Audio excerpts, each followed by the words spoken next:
Hoy lo que vamos a ver es el último módulo del curso, que es el módulo de bases. Si se acuerdan al principio de todo, creo que las primeras 3 o 4 frases que empecé a decir respecto del curso, yo les había dicho de que nosotros empezamos analizando las losas, que era el primer elemento que generaba un peso sobre los siguientes elementos, ¿sí? Las losas iban a descargar sobre el siguiente elemento, que el siguiente elemento era las vigas, las vigas, que estas descargaban a su vez a las columnas, generalmente sucede esto, y las columnas descargaban en definitiva en la base, que la base era la que terminaba descargando sobre el suelo de este terreno. Entonces, hoy llegamos al tipo de base, o sea, al tipo de fundación más amplio. Hay varios tipos de fundación de acuerdo al peso que tenga ese edificio y a las características de ese suelo, o sea, qué tan bueno o qué tan malo sea. De acuerdo a conjugar esas dos cosas, yo voy a optar por un tipo de fundación. Entonces, nosotros, esto se lo digo para la parte teórica, tenemos dos tipos de fundaciones. Las fundaciones directas o superficiales, que es lo mismo, y las fundaciones indirectas o profundas. ¿Sí?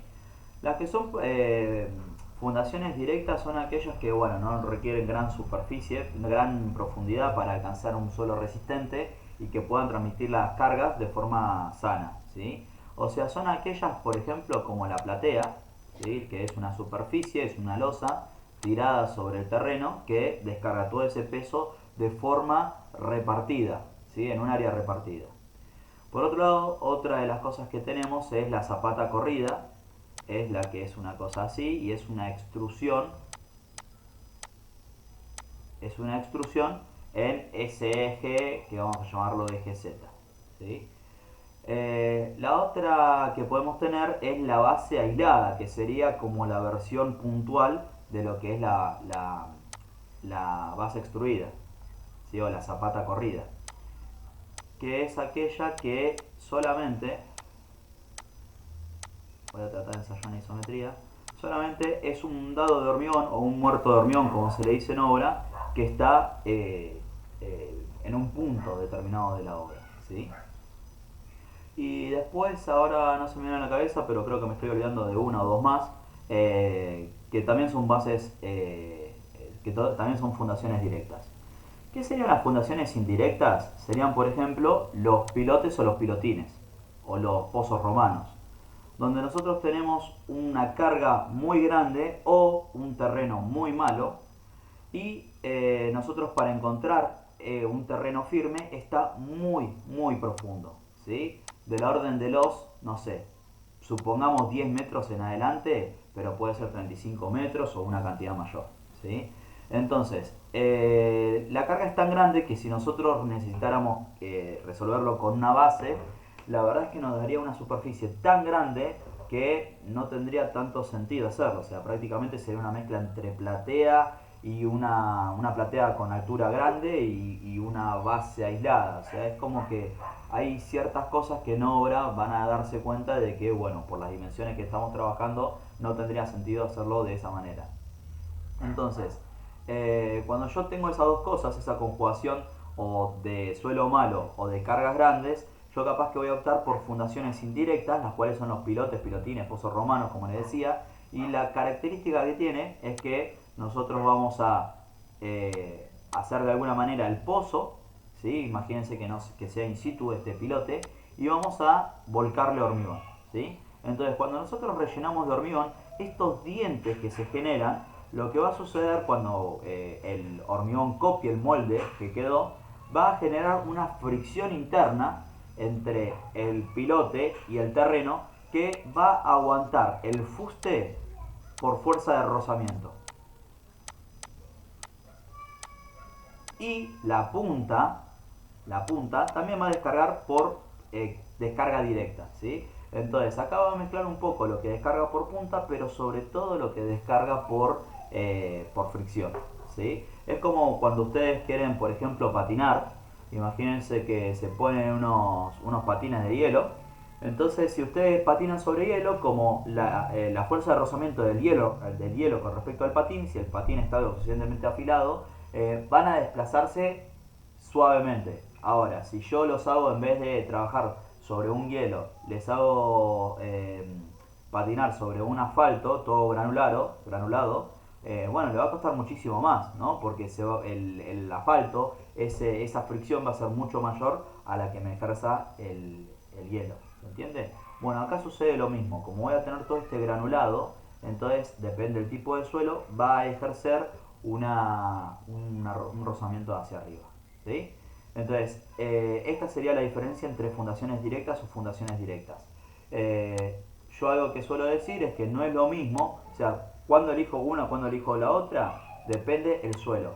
O sea, no es lo mismo cuando yo vaya a fundar por ejemplo, en Puerto Madero, donde el terreno es más bien musgoso, más bien de pantano, a si fundo, por ejemplo, en el centro de Buenos Aires, ¿sí? Qué sé yo, en Olavarría, en Azul, en Tandil, no va a ser lo mismo. Ahora, tampoco va a ser lo mismo si yo fundo en Buenos Aires que si fundo al lado de la cordillera de los Andes en Mendoza o en Neuquén. ¿No es cierto? Lo que sucede con la cordillera es que el macizo rocoso está muy cerca de la superficie que está floreciendo de la superficie. Así que por lo tanto, depende del terreno, yo voy a elegir un tipo de fundación determinada. Y estas soluciones son por ahí soluciones poco ortodoxas, donde hay que estudiar el suelo en detalle. ¿Sí? Va a ser muy artesanal el diseño de las fundaciones. Nosotros de todo este combo, que se puede abrir el abanico aún más, nos vamos a quedar con la base aislada.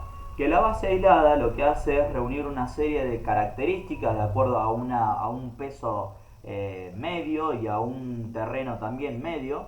Lo que va a suceder es que nosotros vamos a reunir las mejores condiciones mecánicas y las mejores condiciones prácticas a la hora de resolver constructivamente. ¿Por qué les digo esto? Porque si nosotros pensamos en una zapata corrida, como les decía, tiene esta forma, si le hacen el tronco, lo que va a suceder es que si yo lo miro en corte, hago un corte de esto, al principio el terreno va a ser así. Lo siguiente que va a suceder es que un obrero va a empezar a picar y hacer el pozo, y lo que sucede es que de acuerdo al ángulo de desmoronamiento del suelo, esto capaz que van a tener que picar de esta manera, ¿no es cierto? Entonces lo que va a suceder es que el obrero que venga a cavar todo este pozo, si no lo hacen con máquinas, se va a tener que meter adentro y con la pala va a tener que así o sí hacer el braceo, ¿no es cierto? Y ese braceo va a tener un radio de giro, el cual va a necesitar trabajar cómodo, porque si el tipo no trabaja cómodo, capaz que labura más tiempo, más jornales, y más jornales es más plata, ¿no es cierto?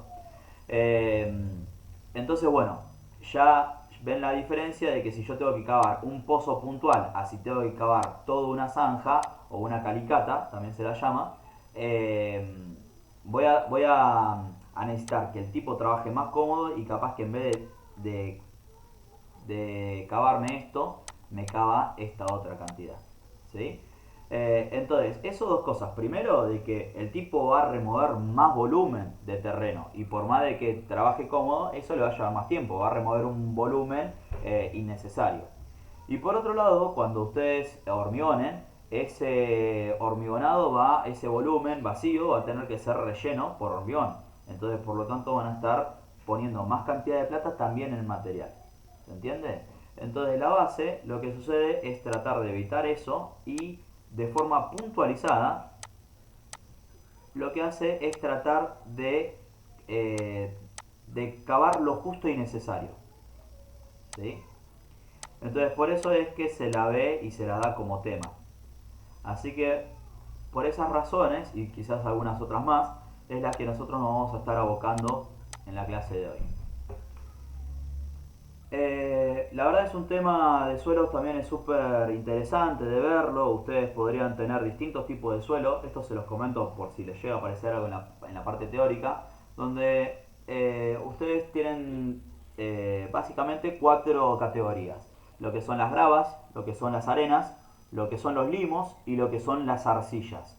La diferencia entre cada uno de ellos es el tamaño. No me quiero poner a ser demasiado detallista de que pasa el tamiz número 4 o el número 200, pero no importa, la diferencia es en tamaño, ¿sí? Y dentro de estas grandes diferencias nosotros podemos aún más ir dividiendo o subdividiendo los tipos de arcilla, los tipos de limo, los tipos de arena, arena mediana, gruesa o fina, y los tipos de grava, ¿sí? Entonces, con todas esas características ustedes van a optar por un tipo de fundación, como les estaba diciendo, de acuerdo a cuán estratificado sea ese punto en donde van a estar fundando. Y una cosita más, y ahora sí voy a avanzar un poco más, que cuando ustedes tengan que hacer el diseño de una obra, siempre tienen que hacer un estudio de suelos, porque puede ser de que tengan arcillas, que las arcillas son muy peligrosas y son activas.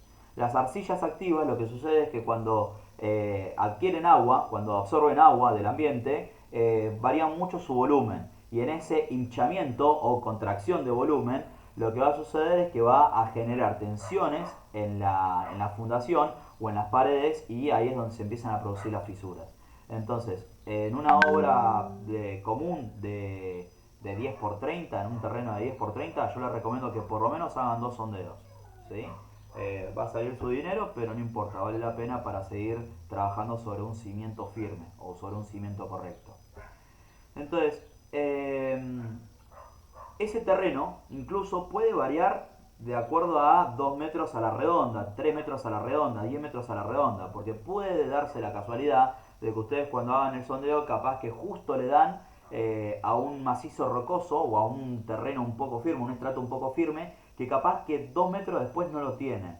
Entonces, cuanto más datos recolecten de ese lugar, más precisos van a ser a la hora de adoptar el tipo de fundación.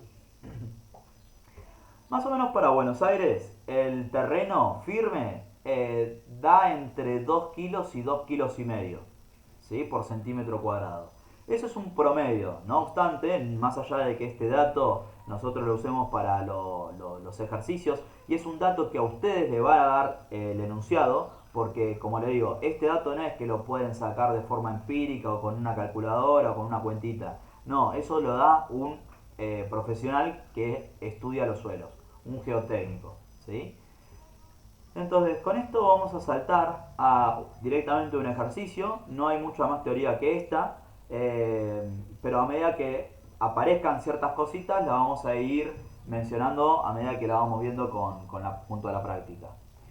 Entonces, de lo dicho, vamos a quedarnos con una base centrada, donde yo les planteo una serie de datos, donde esos datos son que la tensión del terreno es de 2 kilos por centímetro cuadrado, o dicho de otra manera, 0,02 kN sobre centímetro cuadrado. La carga última, que ya un poco estuvimos hablando, cómo se la calcula en columnas. Ustedes tenían el peor caso, donde tenían que hacer el análisis de carga de losa viga, de viga columna, y de la columna a la base que ustedes estaban llevando, ¿sí?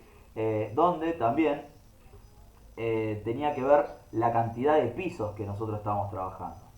Así que bueno, de una u otra manera, eso supónganse que para calcularlo son 40 minutos de final, siempre y cuando sean los modelos de finales de los últimos que estuvieron tomando de forma presencial. Pero bueno, yo acá se los doy como dato, pero ya entiendan de que a esta instancia le están faltando otros 40 o 50 minutos para resolver toda esta parte, ¿sí?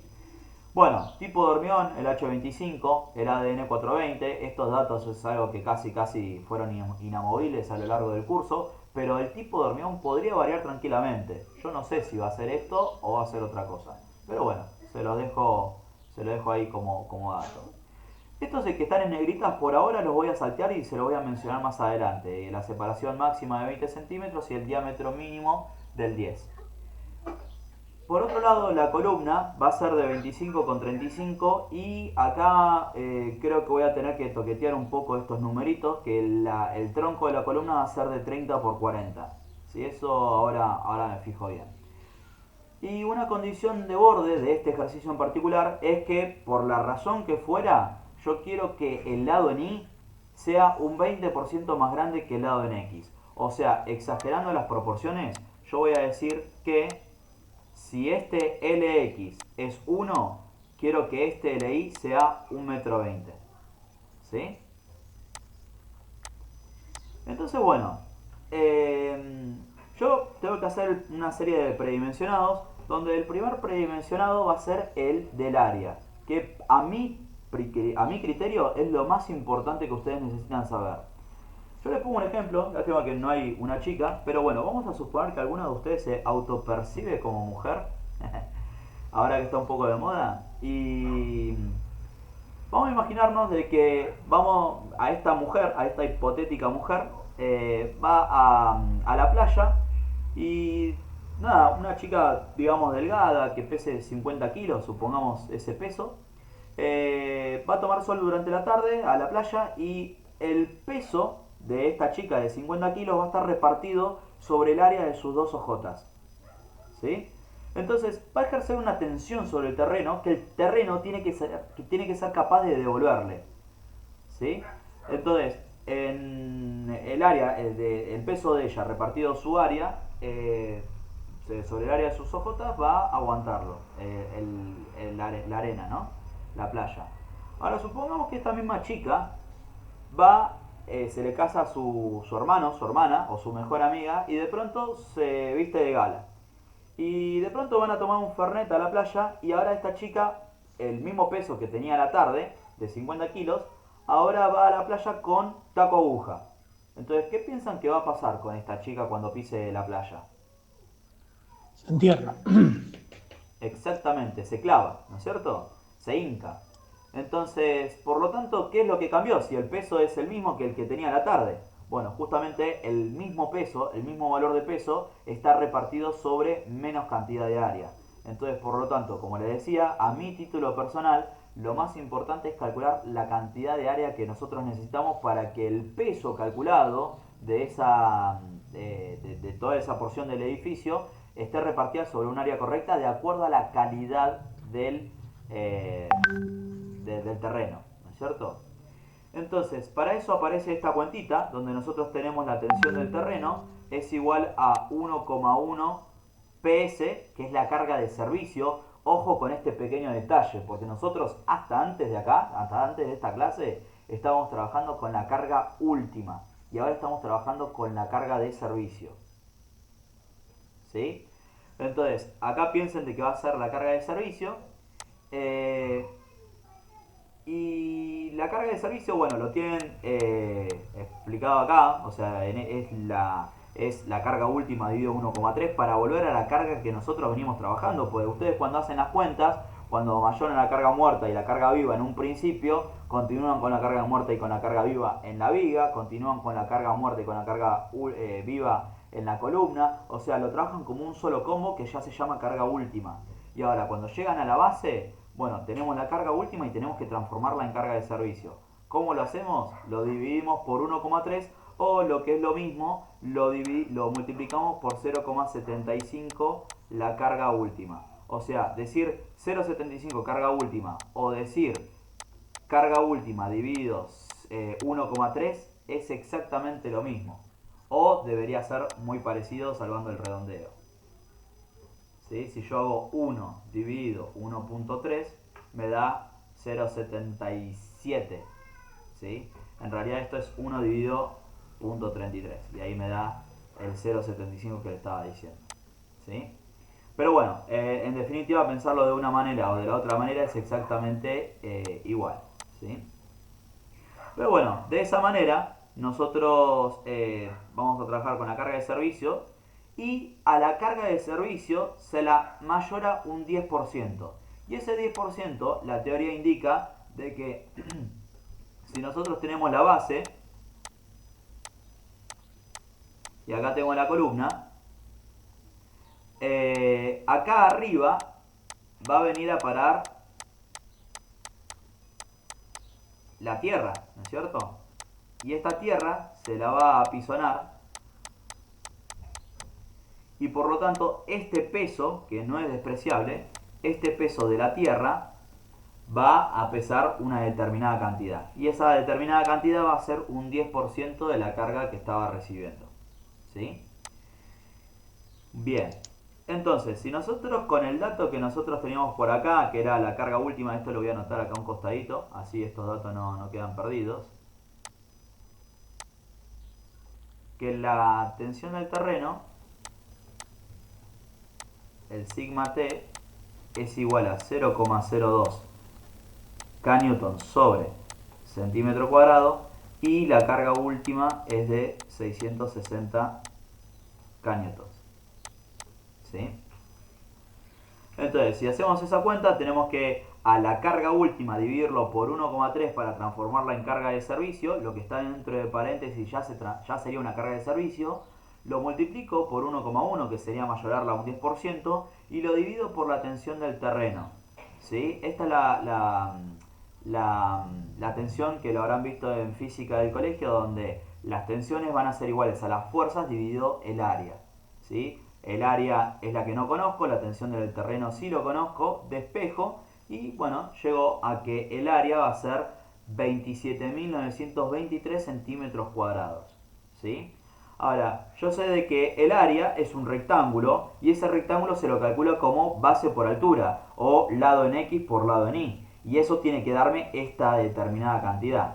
Ahora, por otro lado, yo sé que la carga, que la longitud en Y es 1,2 veces la longitud en X, o sea, un 20% más grande. Entonces, cuando yo hago Lx por 1,2 Lx, me termina quedando 1,2 Lx al cuadrado. El área lo tengo, el 1,2 es un numerito, el cuadrado es una operación, así que la única incógnita es el Lx. La despejo y me termina quedando que el área, 27.923 centímetros al cuadrado, dividido 1,2 y a eso le aplico la raíz cuadrada, me termina quedando que el lado en X es 152,5 centímetros. ¿Sí? Yo a este valor lo redondeo porque piensen de que en obra, en base sobre todo, la precisión cada vez tiene más grado de error. O sea, ¿cómo hacen para hacer este 152,5? ¿Alguna vez vos, Ale, yo sé que sí, pero vos, Julián, ¿trabajás en obra por casualidad? ¿O estuviste en obra? ¿No? ¿Vos te das una No. idea? Sí. ¿Qué me decís?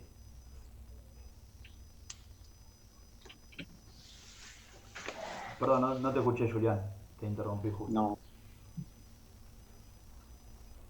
Bien. ¿Vos, Ale, te das una idea eh, cómo no, se no. materializa la base? Sí, sí, es imposible poner, o sea, vos, por más que vos, lo que nosotros hacemos en el campo sobre todo es, yo con un aerosol hacemos el replanteo donde van, en este caso usamos casi siempre pilotes, pero siempre marco más o menos y bueno, con el pilote es más fácil porque entra una mecha, pero con esto es apalear y es, digo, ten- a seguir midiendo, nunca es exacto, eso puede ser 160, Sí, sí, sí. 165, cualquier cosa. Sí, sí, sí, tal cual. O sea, si tenés un cacho de escombro que te quedó ahí en ¿Sí? la, Tanto, en el tanto en el suelo, te ancho, cambia. claro, tanto en los anchos también como en la profundidad, ¿viste? Aunque con la profundidad puedes ser un poco más preciso o acercarte más, pero igual, o sea, no, Sí, más o es menos. medio, medio Eh, Redondeo incierto. para arriba, puede ser, o Y lo que pasa es que vos nosotros, redondeás para arriba gastás más hormigón. O sea, tenés que sí, tratar pero de bueno. llegar lo más justo posible. Sí, sí, pero bueno, eso en obra es inmesurable. Yo le comento a Julián cómo es que se hace. O sea, vos imagínate de que eh, querés hacer una fundación y entonces vos lo que vas a hacer es tirar unos caballetes así, del otro lado del terreno tirás unos caballetes así y en el medio tirás una tanza, un hilo. ¿Sí? Entonces, esto, déjame ponerlo por ahí, esto lo ponemos por acá y de este otro lado la misma historia. Pones unos caballetes así, claro. pones unos caballetes así y tirás un hilo, ¿no? De ahí hasta acá y de ahí hasta acá. Entonces, una vez que te quedaron esos hilos cruzándose entre sí, vos decís, ok, yo bajo este puntito, yo bajo este puntito del terreno y me queda como configurado el punto donde yo voy a acabar. Entonces, el tipo lo que va a hacer, lo voy a dejar en otro color, el tipo lo que va a hacer es, sin sacar los hilos, va a venir con la pala de punta y va a empezar viste, la pala de punta termina medio así, ¿no? Entonces, con esa pala de punta va a empezar como a marcar estos bordes, pero esta línea punteada que yo te dibujé es invisible, no existe, es ojimétrica en la obra. Entonces, por lo tanto, vos lo empezás a picotear así, y una vez que ya más o menos lo tiene marcado, lo que hace es saca los hilos estos, lo saca, y ya te quedó marcado más o menos por dónde estaría la base. Y a partir de ahí, bueno, le empieza a dar duro hasta abajo. Pero de nuevo, este es 155, yo corté en 155, pero podría ser 160 centímetros. La idea es que vos no te pase demasiado, pero bueno, que tampoco falte. ¿Sí? Esto si no lo haces con una máquina. Y si lo hicieras con una máquina, también tendrías que tener cierto grado de imprecisión, porque lo que sucede, y esto me enteré hace algunos años, de que vos tenés el tractor, imagínate que tenés el tractor así, olvídense de mi dibujo del tractor, pero vieron que vos tenés la pala, que es una cosa así, una retroexcavadora. Ahora, el tipo que está manejando el camión, la cuestión es que no ve qué es lo que está cortando, porque justamente la pala le está tapando la visión. Entonces, según la expertise, el tipo lo hará a ojo, viste que cuando vos manejás no sabés exactamente del lado derecho cuánto le estás pasando el auto, pero uno intuye más o menos si está cerca o está lejos, ¿no es cierto? Así como lo digo, parece un peligro. Pero la cuestión es que vos le pasás y siempre te quedás con un margen de seguridad. Así que bueno, con esto quiero decirte de que este área, o mejor dicho, este lado que yo redondeé a 155, en realidad termina siendo un grado de imprecisión mucho más grande, que no sabes para dónde te va a disparar. Pero bueno, la cuestión es que yo redondeé a 155 centímetros como un número perfecto que me termina en 5 o en 0. Y bueno, y a partir de ahora, yo el otro lado sabía de que era un 20% más grande que este 155 centímetros. Entonces el lado en i va a ser un 20% más que este valor, o sea, lo multiplico por 1,2 y me termina dando 186 centímetros. Acá me parece muy raro que no lo haya redondeado a 190, pero lo dejo en 186. ¿Sí? Bien, entonces ahí ya me quedó lo que yo les había dicho, lo más importante de calcular el área, ¿sí? Que era lo que yo necesitaba como mínimo, para no clavarme en el terreno, para que esta chica cuando pise la playa no se clave. Este es el área mínima de su taco aguja que quiere usar para que no se clave en el terreno. Ahora, lo segundo que tenemos que hacer un predimensionado es la altura.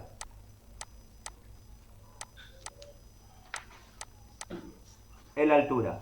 Que la altura va a ser lo que va desde acá, lo que va desde ahí hasta acá.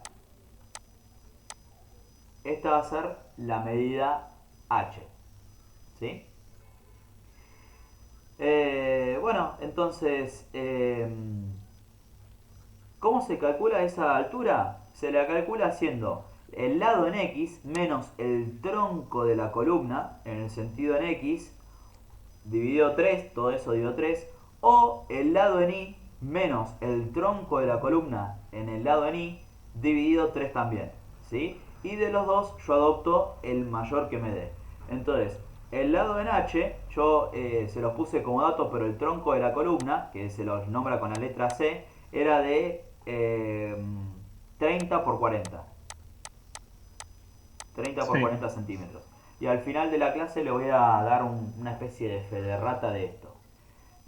Porque esto es el tronco de la columna, pero la columna en sí mismo era de 25 por 35. Esos eran los datos que les había dado. Fíjense que en cada uno de los lados le agrandé 5 centímetros, pero en realidad hay un errorcito dando vuelta.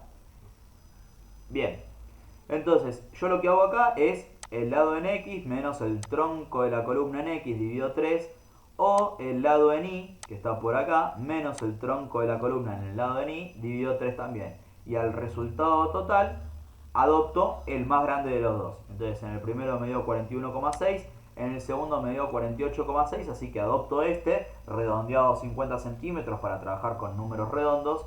Y el recubrimiento que corresponde un poco al fe de rata que le estaba diciendo recién, va a ser de 5 centímetros. ¿Se acuerdan de que en losas era 2 centímetros más o menos? En viga era, a mi criterio, 5 centímetros, y a criterio de la cátedra de cisternas y de Pedro, si lo ponían en una sola bandeja era de 3 centímetros, que era re poco.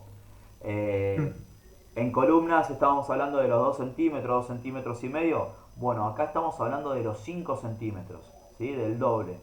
Esto es mínimo reglamentario, o sea, creo que hay una pregunta teórica que le dice cuánto es el recubrimiento de la base, y es de 5 centímetros. Y si lo piensan de forma lógica, está bien de que sea un colchón suficientemente grande de recubrimiento, porque el hierro o este elemento estructural va a estar expuesto a una intemperie un poco más agresiva que los elementos anteriores. O sea, va a estar sobre la tierra, donde hay ciclo de helada, ciclo de humedad, ciclo de, no sé, el agua salada que levanta la napa. Va a estar expuesto a una intemperie más agresiva. Y hay intemperies agresivas, intemperies más agresivas. No es lo mismo fundar acá en Buenos Aires, donde el clima más o menos eh, anda por buen camino, que fundar en Misiones en verano, que fundar en Chubut en invierno. Hay un montón de condiciones de borde, condiciones de lugar donde hay que tenerlas en cuenta, ¿sí? Entonces, si ustedes le dan 5 centímetros por lo menos para arriba, van a estar recubriendo el hierro un poco mejor. O sea, van a estar evitando que ese hierro esté expuesto a humedades. Por ejemplo, a mí me tocó hacer hace algunos años un trabajo práctico en una materia que me encantó, que era tecnología del hormigón, donde me suponían en un lugar que yo tenía que fundar una base para una antena, que tenía la característica de ser de mucha superficie, de mucho volumen, quiero decir, y era en Chubut o en Santa Cruz, no recuerdo. Ahora, ¿qué es lo que sucede en Santa Cruz o en Chubut? Bueno, que hiela, ¿no? Hay temperatura bajo cero en invierno. De hecho, nosotros tenemos una superficie muy grande, casi del tamaño de Europa, pero sin embargo mucha de la superficie de Argentina está desolada, porque mucho es durísimo vivir en la Patagonia, ¿sí? Yo tengo muchos amigos, yo soy de Bahía Blanca, yo tengo muchos amigos de que se fueron allá y se hacen la plata durante 5 años laburando, y después vienen acá y disfrutan un poco de su vida, ¿sí? Porque es muy agresivo vivir en la Patagonia. Ahora, lo que digo con esto es que en la Patagonia hay ciclos de helada donde el agua, cuando se congela, ¿qué hace una cerveza cuando se la olvida en el freezer? Se congela y explota. Exactamente. O sea, se hincha el volumen de agua cuando se congela. Entonces, imagínense que ustedes tienen este hormigón que adentro tiene poros, ¿sí? Que están conectados los poros. Imagínense que se le metió agua, ¿sí? Cuando esas pequeñas capilares de agua se congelan, se hinchan, generan tensiones internas en el hormigón, y por lo tanto hace que estalle por dentro, implote por dentro, ¿sí? Entonces se le ponen ciertos aditivos y alguna que otra cosa dando vuelta, pero una de las cosas es ponerle un colchón de sacrificio, que son estos 5 centímetros que te pide para que vos, si se empieza a romper el hormigón, bueno, que se rompa lo que no te sirva tanto, ¿sí? La parte de recubrimiento.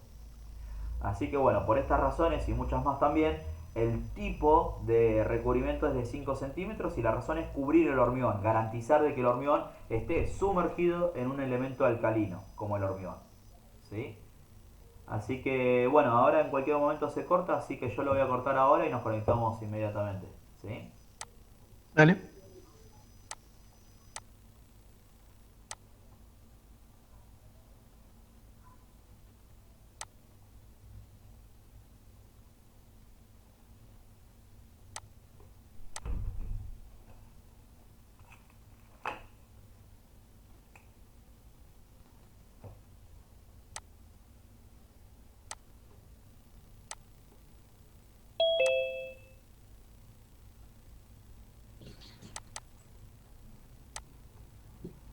Ahí vengo, ¿eh?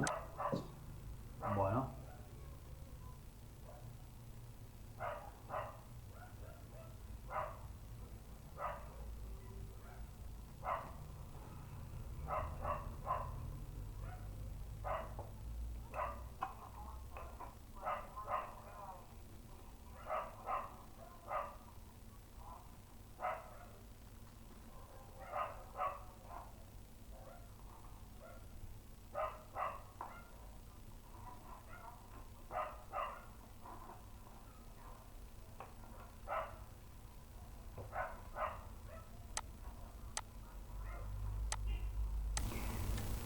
Bueno, bien. Entonces, con esto ya nosotros hicimos un predimensionado de lo que era el alto y lo que era la superficie total.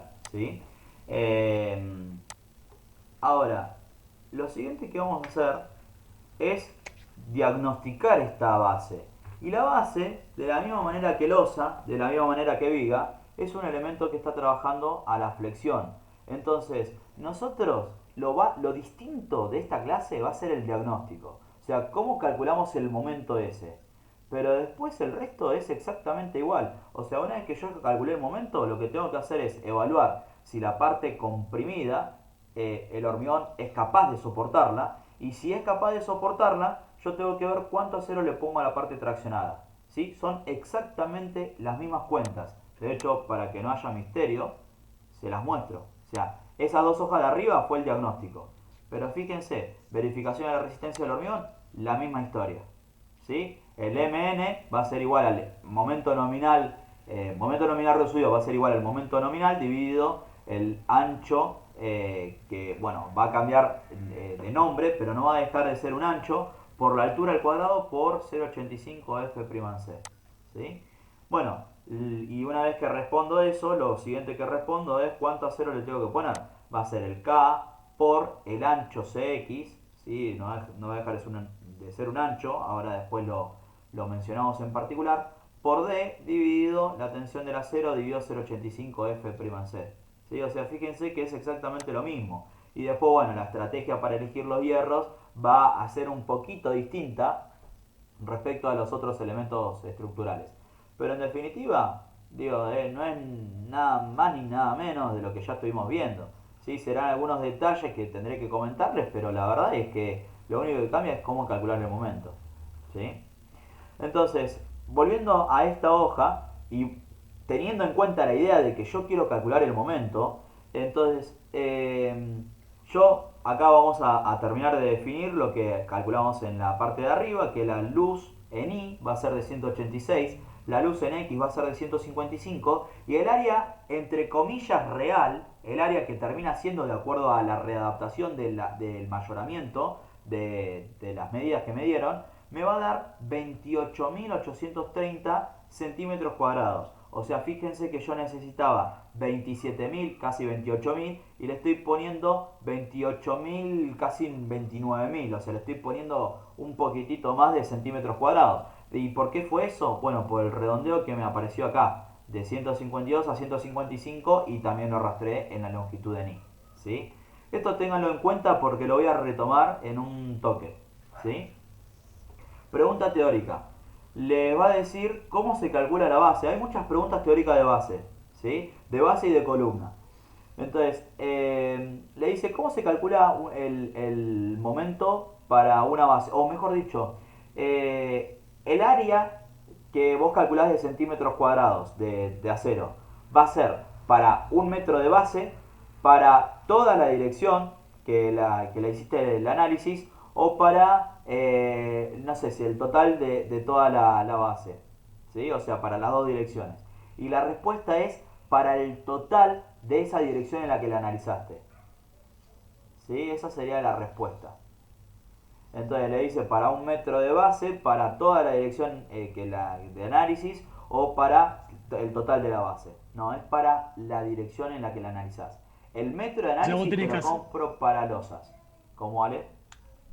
No, está bien. Claro, o sea, tenés que hacerlo para los dos lados. Tenés que calcularlo en los dos lados. Eh, Exactamente, o sea, esto sería como una especie de losa cruzada, Claro. donde vos analizás en una dirección y después analizás en la otra dirección. ¿Sí? Y otra pregunta teórica que también les aparece, le dice cómo se calcula los momentos en una base. Y te dice que los momentos en la base se lo calcula como una ménsula empotrada en el tronco de la columna. Y esto quiere decir lo siguiente. Fíjense de que yo voy a pasar de esto, donde yo lo voy a decir un poco como humorada. Yo me imagino que abajo de la base hay un enanito chiquitito empujando para arriba.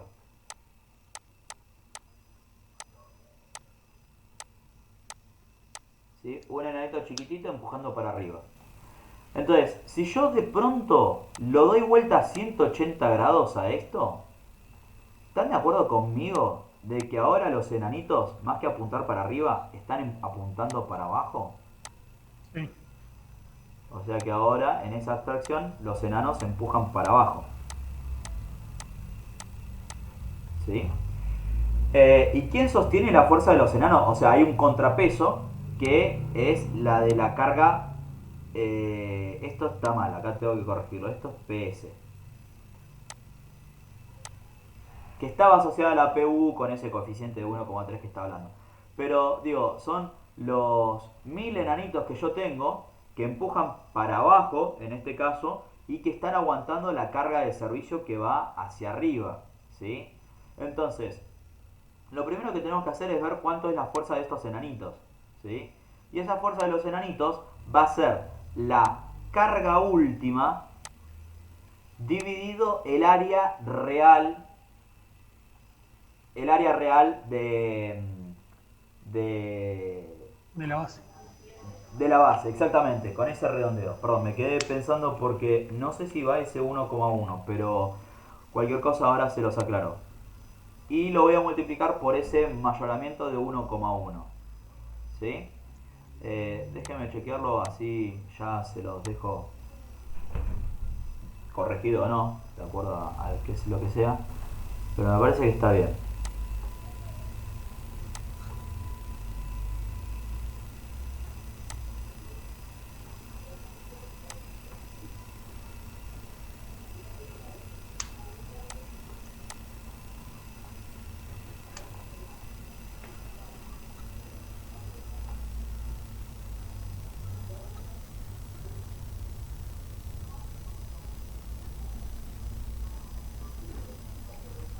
Bueno, acá está bien. Ven que acá dice PU sobre A1 dividido A1 por A2.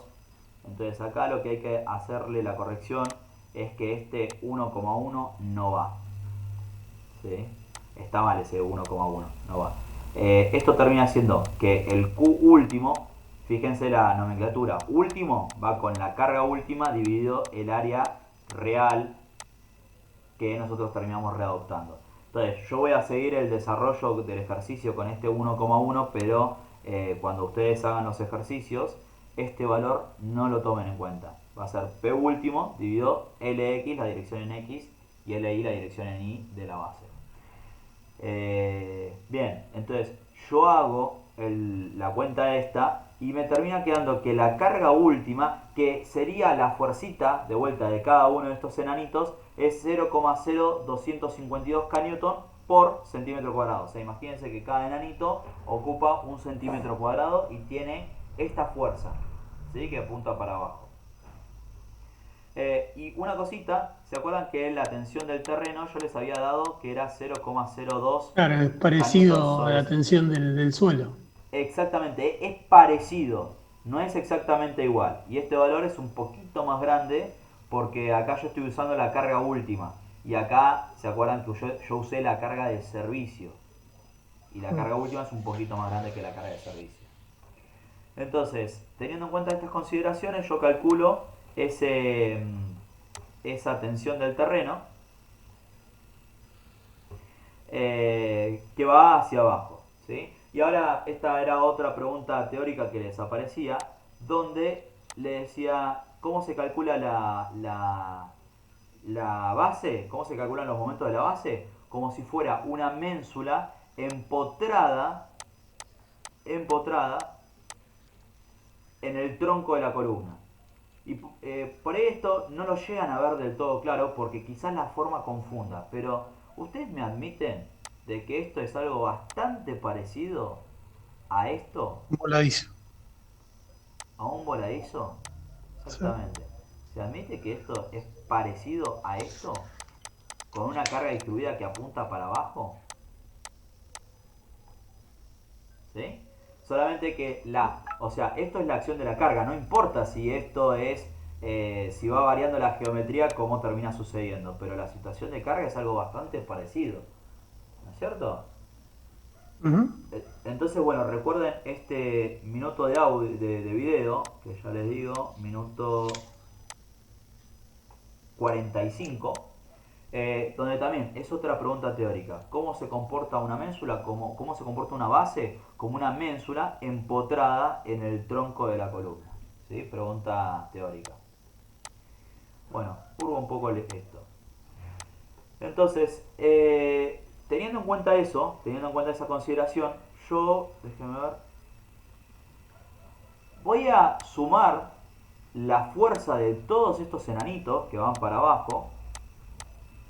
Yo las voy a sumar todas juntas y voy a trazar una resultante equivalente a esta carga distribuida que va hacia abajo.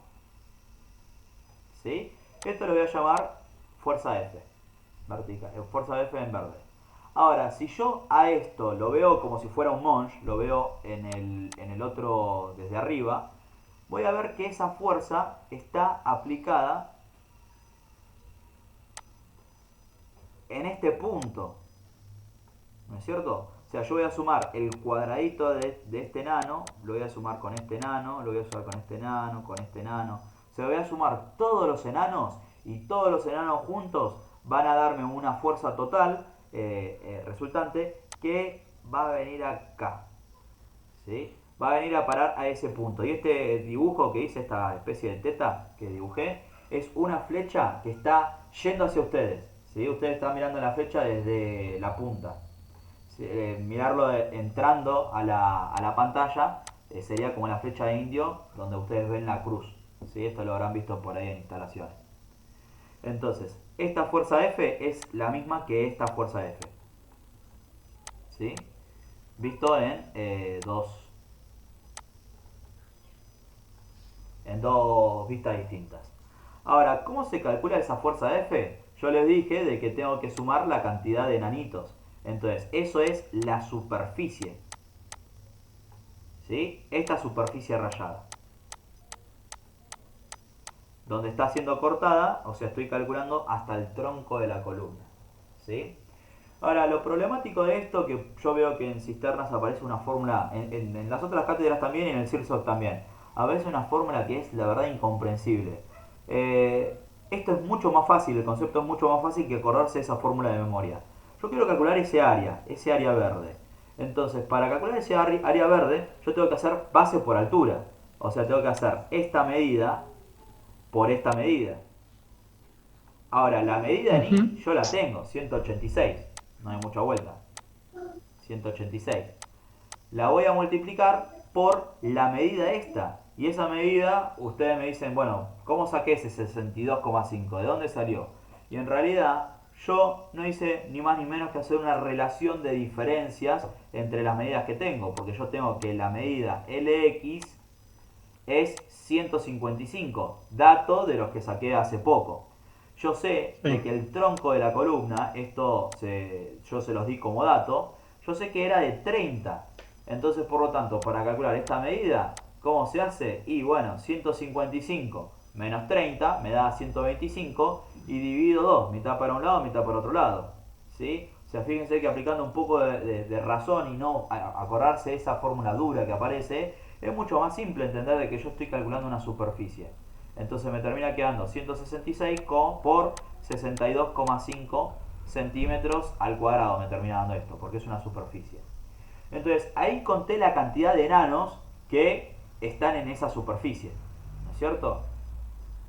Por otro lado, yo voy a multiplicar por la fuercita que me ejerce cada uno de los enanos. Entonces la fuercita, este 0,0252, es el dato de haber hecho la carga última dividido el área real, que lo había calculado acá. ¿Sí? Y por último, como yo estoy calculando un momento, yo tengo que multiplicar a esa fuerza resultante, porque fíjense que la fuerza, que es unidad de centímetro cuadrado, lo multiplico por lo que me aguanta o sea, por la fuerza que tiene cada enano, cada centímetro cuadrado, y fíjense que esto se me va con esto y me queda unidad de fuerza. Pero la fuerza no es un esfuerzo. La fuerza no me dice cuánto es lo que está sufriendo esta base. Entonces yo tengo que multiplicarlo por la dirección esta, que está acá, que la voy a llamar dx.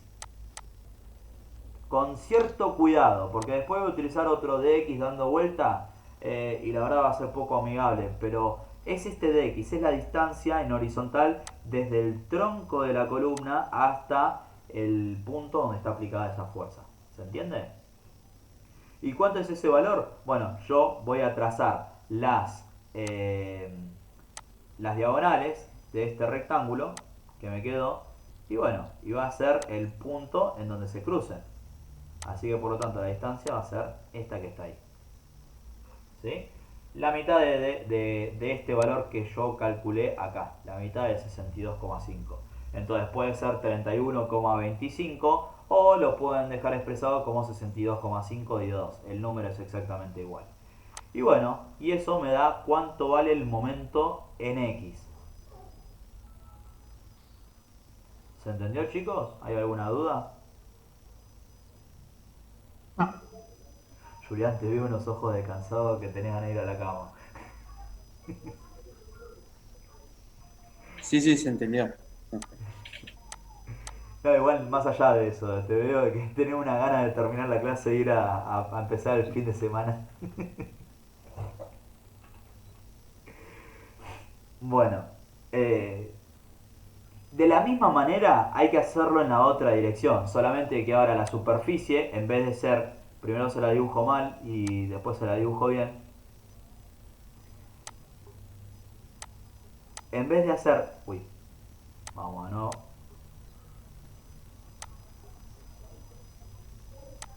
en vez de hacer esta superficie, yo quiero justamente la que está rayada, porque la otra superficie ya quedó en el paso anterior. Así que por lo tanto, tengo que hacer de forma análoga el cálculo de esta superficie para calcular cuánto vale la fuerza en la otra dirección. Acuérdense de que acá teníamos la base, esto venía por acá, por ahí, algo así, ahí, y la fuerza venía para acá, ¿no? Entonces, esa fuerza era la cantidad de enanitos que yo tenía abajo de esta porción de base, multiplicado por lo que aguanta cada enanito, cada centímetro cuadrado, y eso yo lo podía ver como una fuerza que está ahí viniendo hacia ustedes. ¿Sí? Entonces, ¿cómo se calcula? Bueno, yo sé de que el área de este rectángulo es base por altura. Yo tengo esta base, 155 centímetros, y lo voy a multiplicar por la cota esta. ¿Cómo se calcula esa cota? Bueno, yo sé antes que todo que esta medida era de 186. A 186 le resto los 40 centímetros estos y me queda 146. Mitad para un lado, 73, mitad para el otro lado, 73 del otro lado, ¿sí? Entonces yo tengo que hacer 155 por 73 y me da la superficie, o sea la cantidad de enanitos. Lo multiplico por lo que aguanta cada enanito, que es el valor de Q último, y me da esta fuerza, ¿sí? A esa fuerza yo lo voy a multiplicar por esta distancia, la que va a venir de acá hasta acá, que esta distancia va a ser 73 centímetros dividido 2. Yo a esta distancia la llamé DI. De vuelta, va a ser un poco polémico en un momento dentro de un ratito, pero así es como se calcula el brazo de palanca. Y esto me termina dando un valor de momento de 10.407. ¿Sí? Y ya está. Ya tengo diagnosticado cuánto es lo que está sufriendo esta base. 10.407 en un sentido y 9.155 en el otro sentido. A partir de acá yo tengo el momento flector, flector de flexión, flexión es una combinatoria entre compresión de un lado, tracción del otro lado, voy a responder con una cuenta matemática si el hormigón aguanta la parte comprimida de esa flexión y si lo aguanta, cuánto acero yo le voy a estar poniendo a la parte traccionada. ¿Sí? Pero hasta acá fue lo nuevo. De acá en adelante sigue siendo la misma estrategia. Donde, bueno, un pequeño detalle, yo entre los dos arranco siempre con el peor, con el de 10.407 que corresponde a la dirección en I. Ah, ¿Sí? ahí está, eso era. Sí, claro, vos arrancás con el peor, ¿no?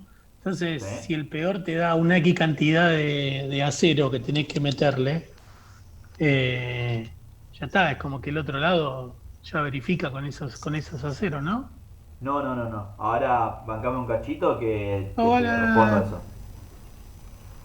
Pero no, vos tenés que hacerlo en las dos direcciones, al margen de que una sea peor que la otra. Arrancás con Ok, la peor, pero después te digo, te convenzo por qué arranqué por esta. ¿Sí? Bueno, resulta de lo que les dije, ¿no? Tengo que responder si el hormigón aguanta y para eso tengo que hacer exactamente la misma cuenta con la diferencia, si es que se lo puede llamar así, que se acuerdan este término que fue como el que más charlamos durante el curso, donde nosotros mm, dijimos que en las losas ese era el metro de faja que yo tomaba con el resaltador, o sea, era un B sí, de 100 centímetros. En vigas, nosotros teníamos que ver si era una viga recta o una viga placa. Si era una viga placa tenía que ver si era en L o si era en T. Y con esto calculaba de tres maneras distintas el BE o el BM, como lo había llamado. Y si era sí. recta, directamente era el ancho propio de la viga. ¿Sí? Tenía que evaluar esa viga cómo se comportaba. Bueno, ahora en base, si yo estoy analizando el momento en X, esto va a ser el C en Y. Y si estoy analizando el momento en Y, va a ser el C en X, que va a ser el tronco de la columna. Esto anótenlo por favor, que me parece interesante como para verlo por diferencia.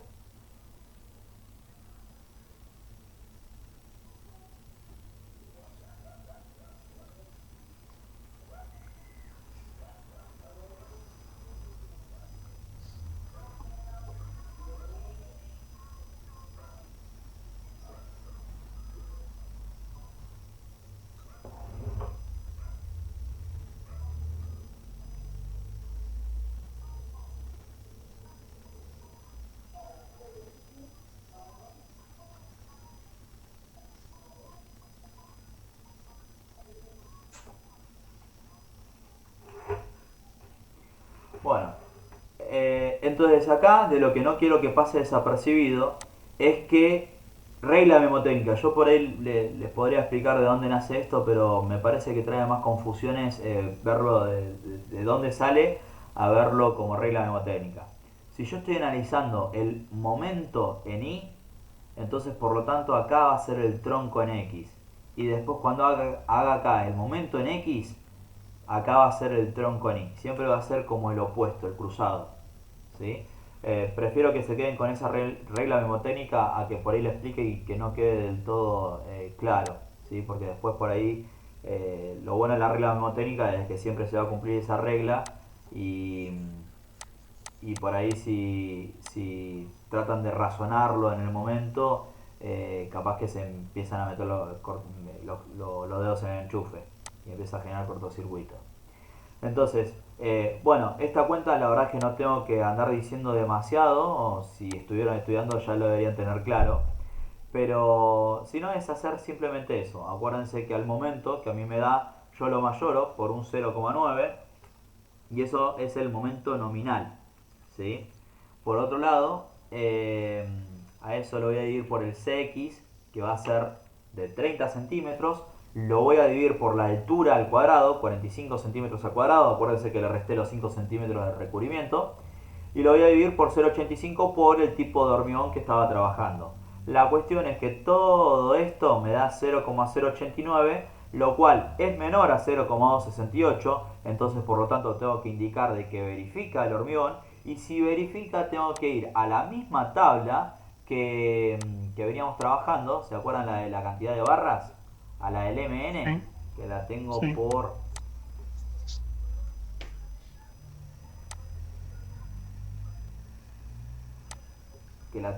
acá, donde yo decía que para el tipo de hormigón H25 el mínimo era 0,066.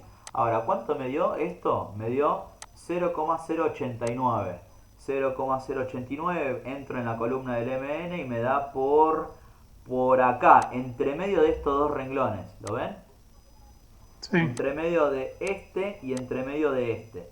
Entonces, por lo tanto, acá me da que el de abajo es 0,09, el de arriba es 0,1. Entonces, no sé qué es lo que termina eligiendo, pero seguramente haya sido 0,095, porque interpolé datos.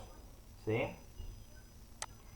Ahora, cuando vengo acá, me da 0,093. Bueno, lo hice con el programita con el Excel que tengo, así que por eso me dio aún más preciso.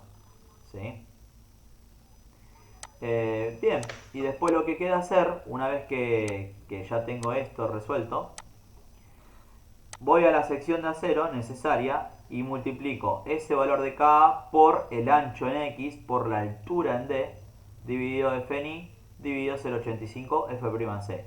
Insisto, momento en Y, el ancho en X. ¿Sí? Hago toda esta cuentita y me termina diciendo, mira, vos para esta dirección necesitas ponerle 7,84 centímetros cuadrados. ¿Sí?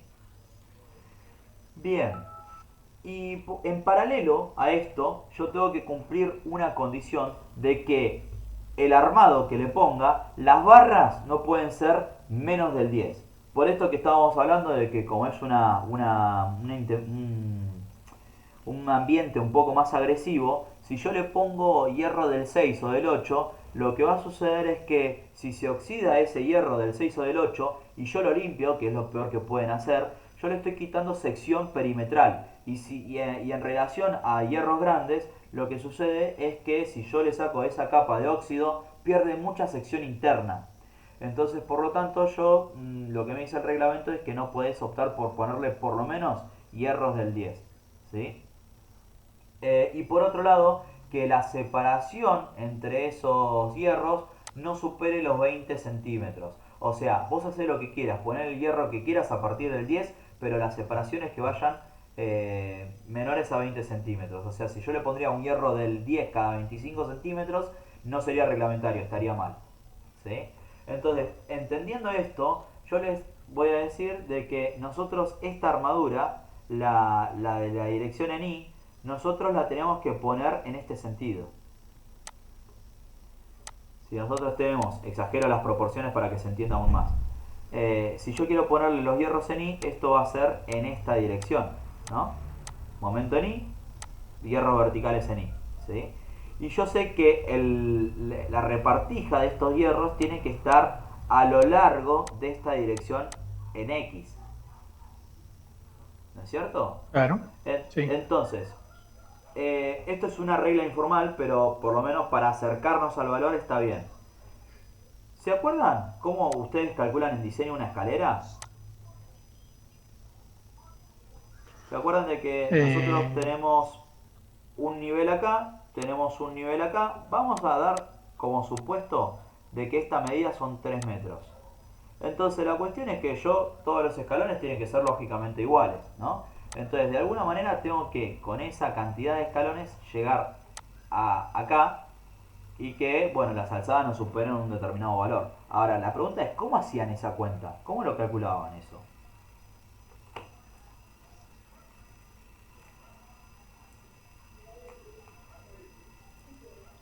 3 metros dividido 16 centímetros.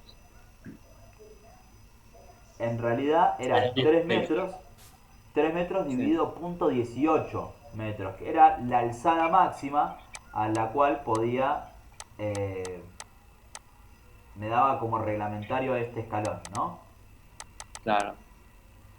Entonces, vos haces 3 metros dividido punto 18 metros. Esto te da un numerito y fíjate que metro con metro se me va. Vamos a hacer la cuentita esta.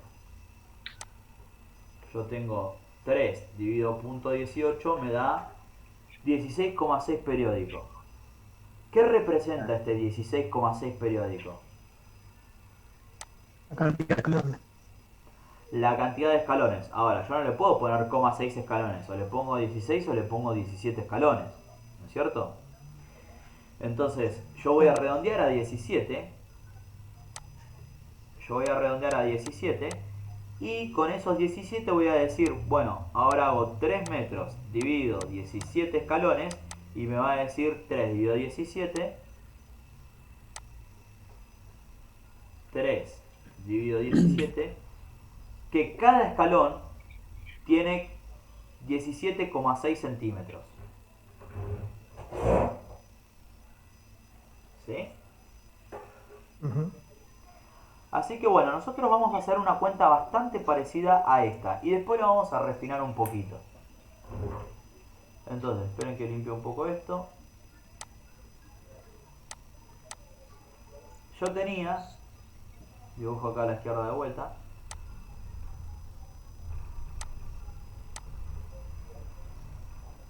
Yo tenía que los hierros en I iban así.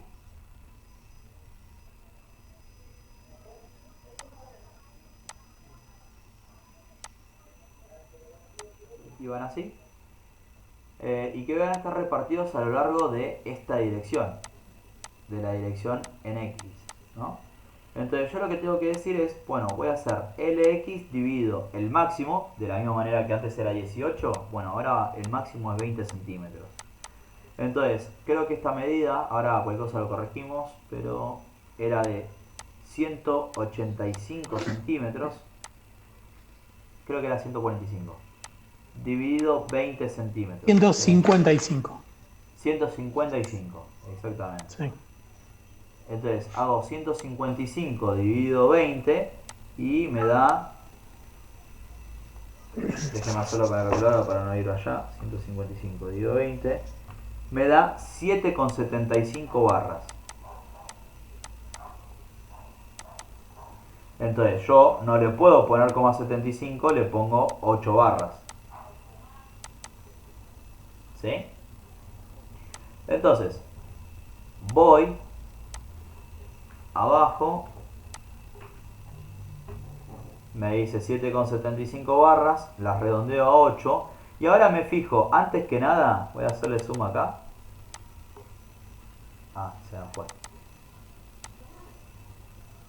8 barras, ¿cuánto me cubre? 8 barras del 10 me dice que me cubren 6,28, lo cual estoy corto, pues yo necesitaba cubrir 7,84. Entonces, por lo tanto, yo termino poniéndole 10 barras que me cubren justo 7,85. Entonces, termino adoptando esas 10 barras del 10. Y lo que hice previamente fue, antes de ver si la cantidad de barras con 8 me cubría, fue decir, esa cuenta que yo les propuse informal, revestirla un poco más. Porque claro, imagínense que yo le haya puesto las 8 barras.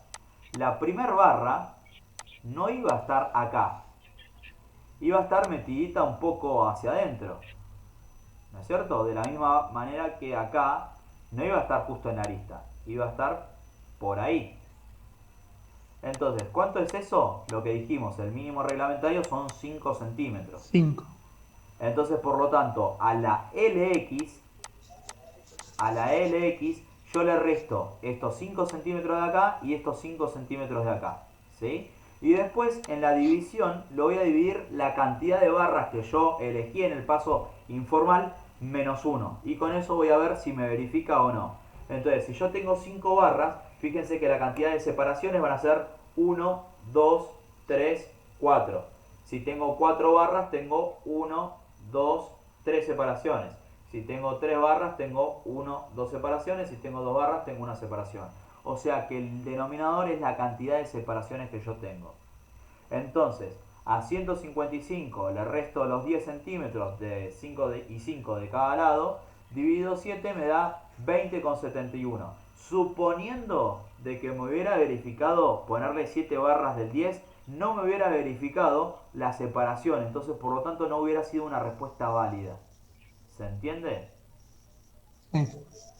Entonces bueno, después hice la cuenta, si quieren háganla, pero es 155 menos 10 me da 145, dividido 10 barras que le terminé colocando, 10 barras del 10, dividido 10 barras menos 1, o sea me va a quedar 155 dividido 9, 145, perdón, 145 dividido 9 y me da 16 barras, perdón, 16 centímetros, así que por lo tanto esa separación verifica bien. ¿Sí? Así que bueno, listo con esto. ¿Se entendió todo? Sí. Sí. Bien. Pregunta. O en realidad comentario. En la otra dirección hay que hacer exactamente igual. Es exactamente igual. ¿Quieren que se los cuente o les digo cuáles son los pequeños detalles a los cuales se diferencian?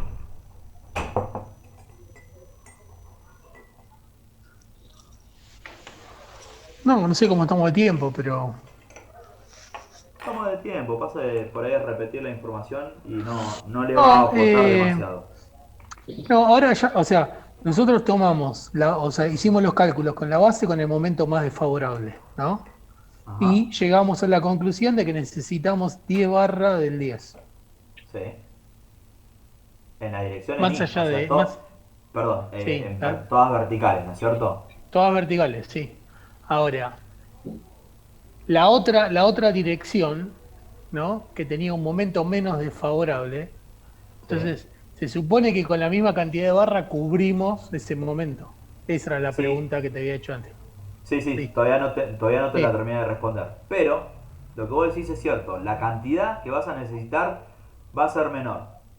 Pero, ahora vas a tener que ponerlas en sentido horizontal a las barras.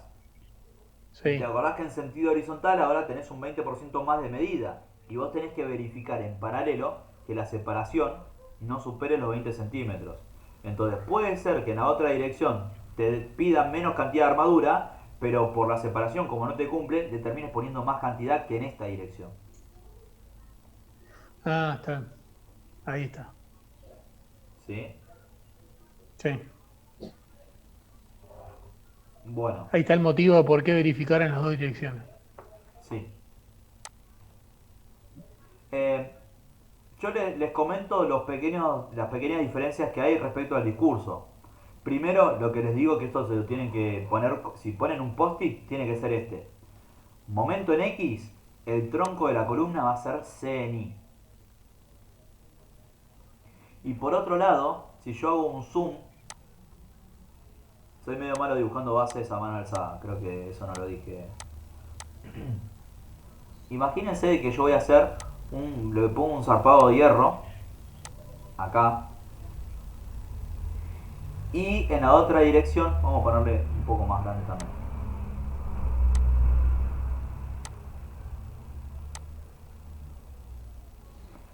Y ahora en la otra dirección yo tengo que poner este hierro así, este hierro así y este hierro así. Entonces, antes de que se corte, ustedes la primera dirección que utilizaron fue esta. Perdón, la primera dirección no, la primera distancia a la cual habíamos llamado D sub I, que no tenía nada que ver con la otra de sub I. Me queda un minutito, así que eso termino con esto y después les aclaro esto. Y en esta nueva dirección, la distancia que van a utilizar va a ser esta, que la vamos a llamar D en X. Entonces, la diferencia entre una y la otra es que a la altura nueva, ustedes le van a restar 1 centímetro, que es el diámetro del 10, porque va a estar levantada un poquito. Mínimo, claro, está. ¿Sí? Así que, bueno, eso es la principal diferencia. No creo que llegue, se me va a acordar en cualquier momento. Opa. Pero va a cambiar. Esa. Va a cambiar. Uy, la perdí.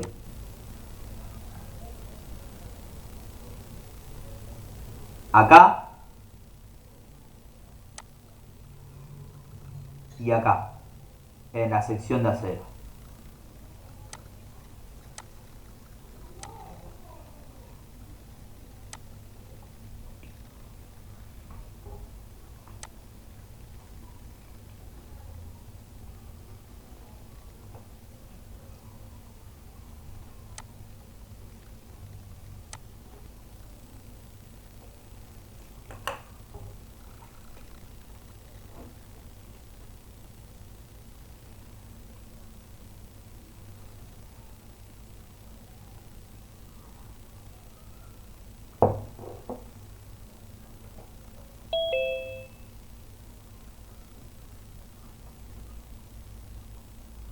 Mm.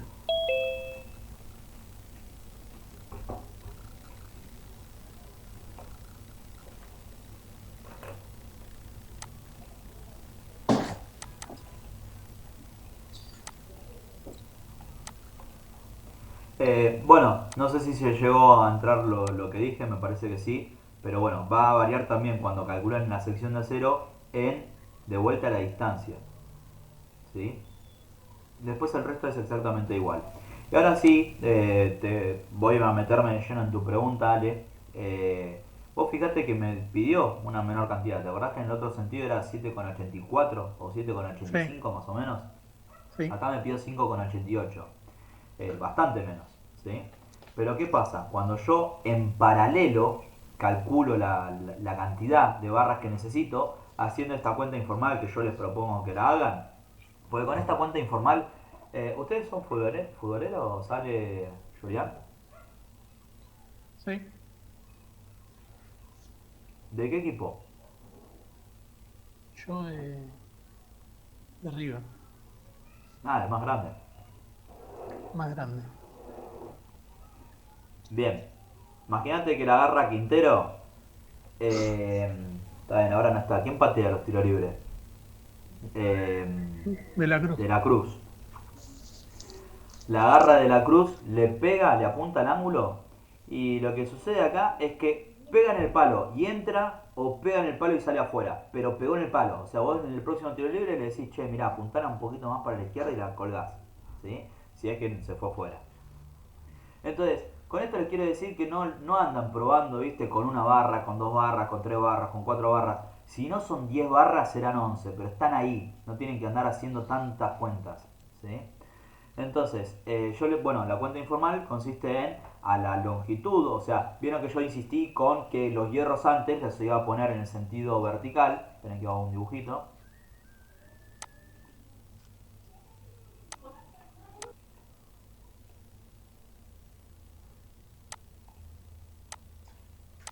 Iban a ir en el sentido vertical y ahora van a ir en el sentido horizontal. Y en el sentido horizontal van a barrer la longitud de ni. ¿Cierto?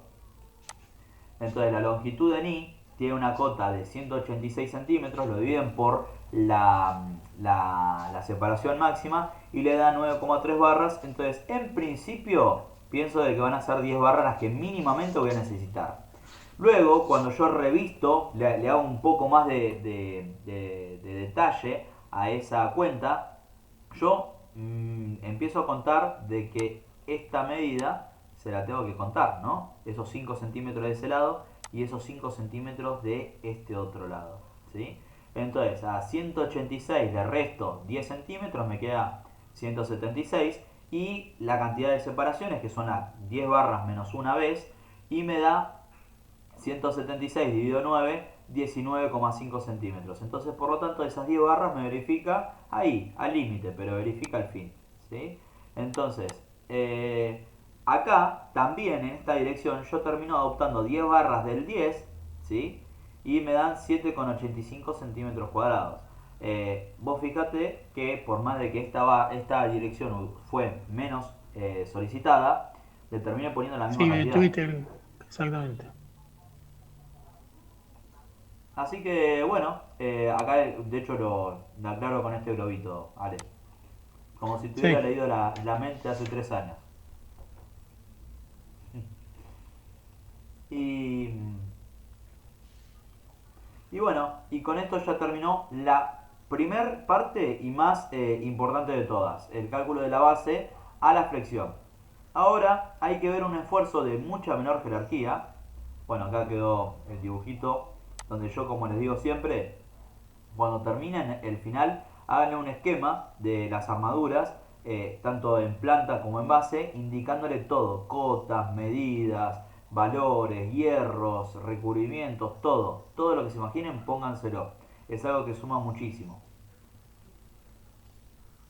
Y bueno, y de lo que les decía, yo ya a esta instancia podemos hacer un punto aparte en la clase y respirar profundo porque lo peor ya pasó, que es la flexión del elemento. Luego hay otro esfuerzo que es el esfuerzo de punzonado, que asocienlo al corte, asocienlo a la reacción, el cual es un esfuerzo de menor jerarquía, ¿sí? Y lo que tenemos que ver es esta hojita y listo. ¿Sí? Son dos hojitas, una hojita y media, si me admiten. Así que si les parece, hacemos 5 minutitos de recreo, tomamos un café con leche, nos preparamos un café con leche y sigo. ¿Les parece? dale, listo, dale, buenísimo. Bueno.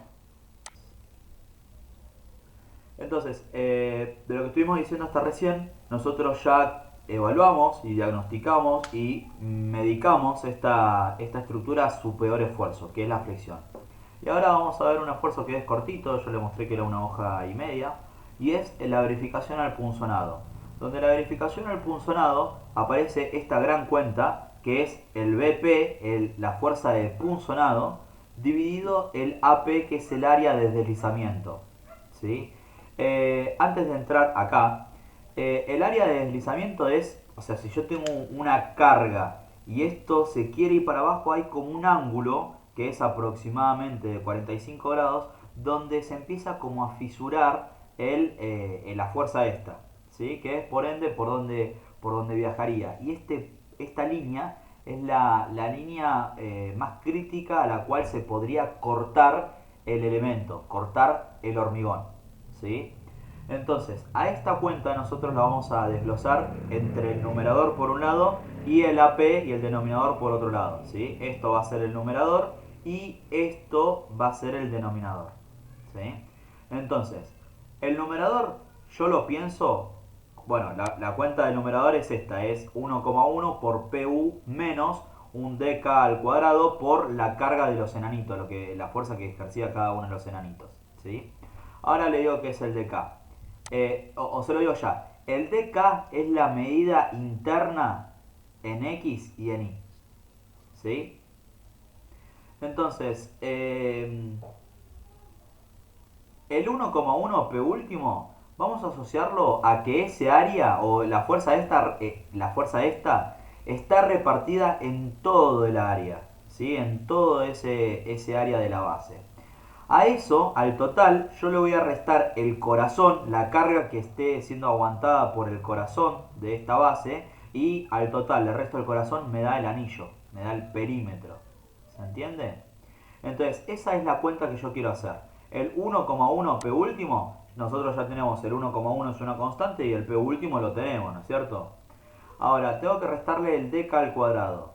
Producto de lo que yo le decía de que esta carga P última, viajaba y cuando encontraba espacio se redireccionaba a un ángulo de 45 grados. ¿Eso se lo acuerdan de corte en viga? Sí, Bien, entonces yo la cota que voy a necesitar es esta que está acá. Es esta que viene acá hasta acá. Esta es la que se llama dk. ¿Sí? Ahora, si yo tengo esta carga que va a 45 grados, o sea, por lo tanto, el ángulo de 45 grados tenía la característica de lo que baja, es lo mismo que se corre hacia los costados. Entonces, yo bajé de unidades, entonces de acá para allá me voy a correr de unidades. Y de acá para allá me voy a correr otra de unidad. ¿No es cierto? Y eso, y la medida que hay de acá a acá, me falta sumarle este valorcito, que este valorcito va a ser el valorcito C. Y acá voy a hacer una suerte de, entre comillas, promedio, porque yo voy a simplificar este cálculo, lo voy a simplificar ahí, al margen de que sea una losa, una base cruzada. Va de vuelta, una base rectangular, con proporciones rectangulares.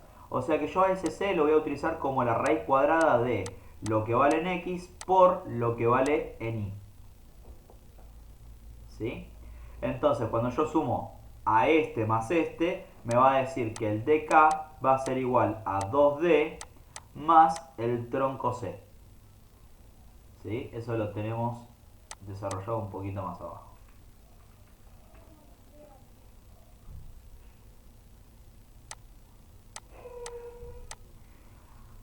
Así que bueno, tengo el C, lo calculé acá, 30 por 40, ¿se acuerdan que eran los datos? A eso le aplico la raíz cuadrada y me da 34,6 centímetros. A eso le sumo los 2D, los 2 por 45 centímetros, me da 90, 90 más 34, 124,6. Esa cota, como les dije antes, es la cota esta. ¿Sí? Entonces, yo para calcular cuánto es la fuerza representativa de ese corazón, voy a tener que hacer la superficie, la cantidad de enanos que tengo, por lo que soporta cada uno de los enanos. Que acá acuérdense de que se lo calculé mucho antes, me daba 0,0252 kN sobre centímetro cuadrado, lo que aguantaba cada enano. Lo multiplico por el área esta, 124,6 al cuadrado, y esto es lo que yo le resto a 1,1 por 660 kN. Y me termina dando este valorcito. ¿Sí?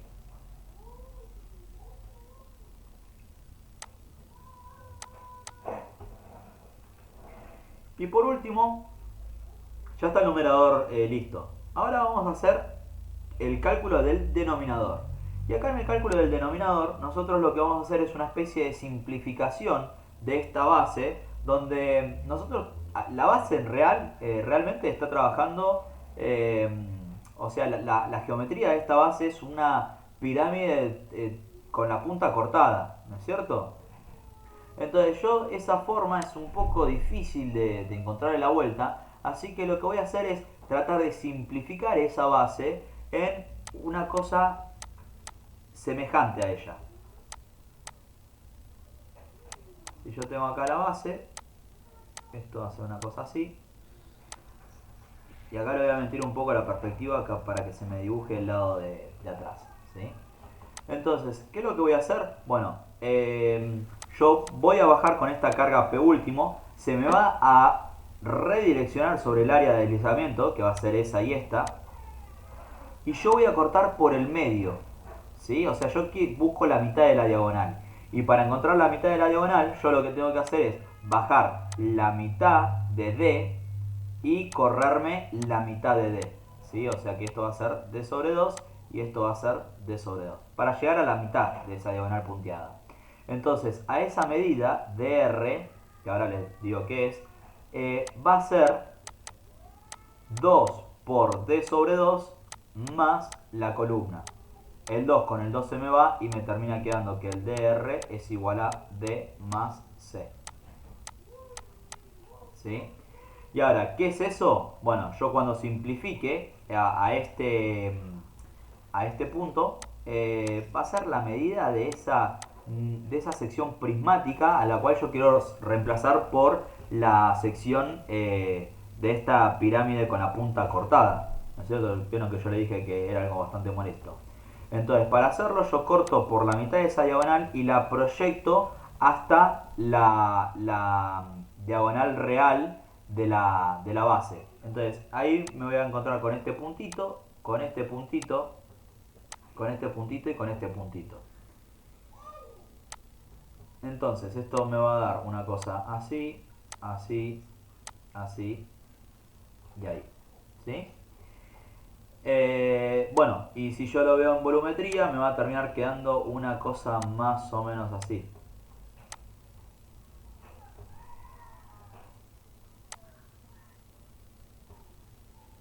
¿Esto es lo que realmente trabaja la base? No, esto es lo que te sirve para verificar el punzonado. O sea, vos este área, no, decís que no, es difícil dibujarlo en isometría.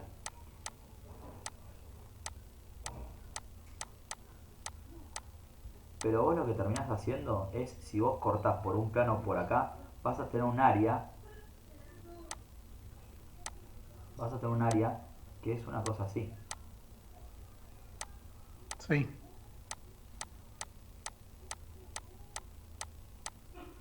Entonces, tanto para este lado como para la que viene acá atrás. ¿Sí? Y también necesitas calcular la que viene en este sentido. Entonces, la verdad es realmente muy complejo calcularlo. Y no sé si esta última se entendió, pero es muy sí, sí, sí. complejo calcularlo de esa manera. Así que yo, por lo tanto, bueno, acá están justamente los valores de colores enrocados. Pero yo lo que termino haciendo es simplificar esta superficie, la termino reemplazando por esta cara que está acá. O sea, esta que te acabo de rayar es el Sí, equivalente a esta. ¿Sí? Entonces, ahora que trabajo con un prisma equivalente a esa intersección entre las caras, yo puedo pensar que esta cara, esta carita, tiene una cota de dr, o sea, la medida que no calculé numéricamente, pero es así, el dr, por una altura que va a ser de... eh, se D. llama D1. Se llama D1 esa cota. Pero esa es D, o sea, esa es los 45 No, centímetros. Ah, no, porque los 45 centímetros será hasta acá. Y está acá bien. vos fíjate que le estoy Sí, comiendo un cacho. Entonces, sí, sí, este va a sí. ser de uno. Y de hecho, lo que dice es en la cátedra de cisternas es que se mide gráficamente. Eso de medirlo Mm, gráficamente es como que me hace mucho ruido a mí. Yo voy por el lado de que se pueda meter en el AutoCAD o en el Excel y que saque los valores. Entonces, si lo puedes hacer gráficamente o lo que puedes hacer, como dice la cátedra de 10, es que es 2 tercios de la altura de. O sea que esta medida que está acá, es 2 tercios de D y 1 tercio de D. está bien. Yo prefiero hacer esa cuenta toda la vida. ¿Sí? Pues imagínense esto, hacer la escala, los ángulos, digo, es un quilombo. A esta altura, acuérdense de que cuando arrancamos con base, ya estábamos metidos en el parcial 40 minutos 50. Claro. Así que acá están llegando con la lengua afuera. Así que bueno, voy por este lado, 2 tercios de D. Entonces, así es como yo calculo la cara, una sola cara de este bloquecito. Ahora yo quiero las 4 caras. Pero claro, como esto es un prisma, yo puedo calcular una sola cara haciendo D1 por el DR y a esto lo multiplico por 4, que es lo que yo tengo más abajo.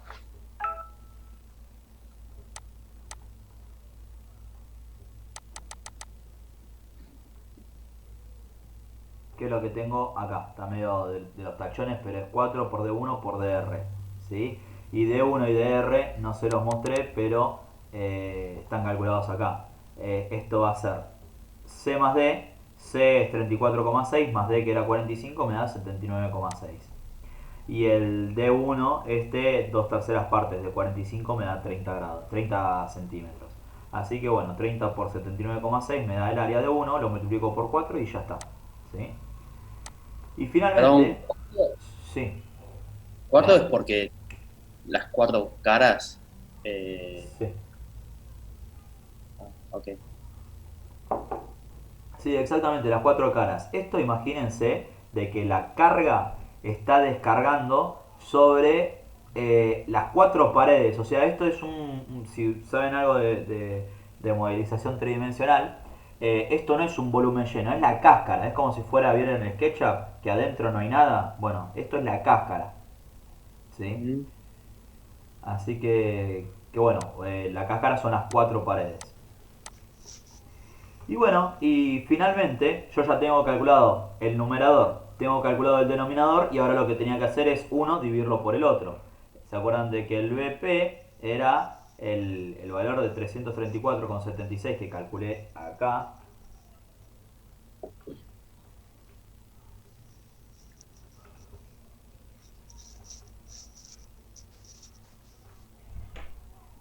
Yo lo perdí.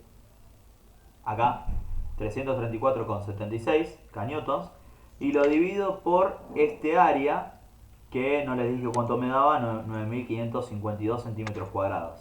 Entonces al BP lo divido por el área y me termina dando 0,035 kN sobre centímetro cuadrado, y esto es una constante del hormigón donde le dice que tiene que ser menor a 0,125 kN sobre centímetros cuadrados.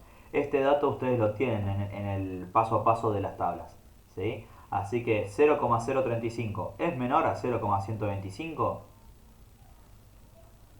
Sí. Sí, casi 4 veces más. Entonces, por lo tanto, verifica. Y bueno, colorín colorado, este curso de estructuras 2 ¿Puede se ser que no terminó. verifique? No, es raro que no verifique. Es muy raro.